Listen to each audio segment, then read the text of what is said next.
บางคนนักเรียนบางคนถูกครูอาจารย์ห้ายถูกครูอาจารย์ลงโทษก็ไปบอกพ่อบอกแม่ไปฟ้องพ่อฟ้องแม่ของตนเองเพื่อจะให้เอาเรื่องครูอาจารย์หรือไล่อาจารย์ออกจากโรงเรียนแม่นแล้วพ่อของพวกหลานใหญ่ครูจะไปสู้หยังได้ทั้งที่ครูเฮ็ดไปเบิดนั้นก็เพื่อให้ไผถ้าบ่แม่นเพื่ออยากจะให้พวกหลานเป็นคนดีบ่เป็นที่รังเกียจของสังคมบางครั้งครูรู้สึกเมื่อยบางครั้งอยากจะบอกว่าหมดกำลังใจบางครั้งครูก็ท้อแท้กับสิทธิ์ที่บ่เอาสิ่งใดบางครั้งอยากจะร้องไห้กับสิทธิ์ที่สุขสนบางครั้งครูคิดว่าจะบ่จมคิดว่าจะบ่สนคิดว่าจะบ่อดทน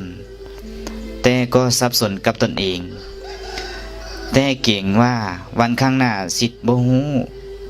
ทั้งผู้คนอาจลบลู่และข่มเหงจึงพยายามสั่งสอนสิทธิ์ด้วยตนเองเพื่อรีบเร่งให้สิทธิ์ได้เป็นคนดีคงเป็นบาปกรรมของครูที่ต้องลำบากกับสิทธิ์รุ่นแล้วรุ่นเล่ามันลวงลายเหลือเกินแต่ครูก็เต็มใจมีความสุขเพียงแต่พวกหลานตั้งใจเฮียนท่านคงจะหายเมื่อยไปตั้งครึ่งหนึ่งจบแล้วพวกหลานจะมาเยี่ยมครูอาจารย์อีกบ่พวกหลานจบแล้วพวกหลานจบแล้วเวลาเห็นหน้าเวลาเห็นครูอาจารย์ถ้าหากพวกหลานบ่ทักทายครูอาจารย์ก็บ่ว่าแต่หากพวกหลานเป็นคนดีหรือว่าพวกหลานเป็นคนชั่วบ่ตั้งใจในคำโอวาทสั่งสอนของครูอาจารย์วันนั้นครูอาจารย์จะมีความทุกข์ใจ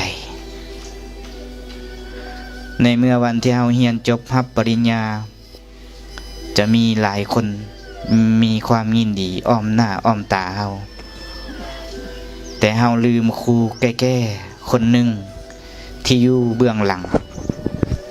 ครูแก่ๆคนนี้มีแต่หวังดีและให้กำลังใจเฮาตลอดในอนาคตถ้าหากพวกหลานล้มถ้าหากพวกหลานหมดหวังสิ้นกำลังใจพวกหลานกลับมาหาครูอาจารย์ได้ต่อไปนักเรียนทุกคนนบมือขึ้นพวกหลาน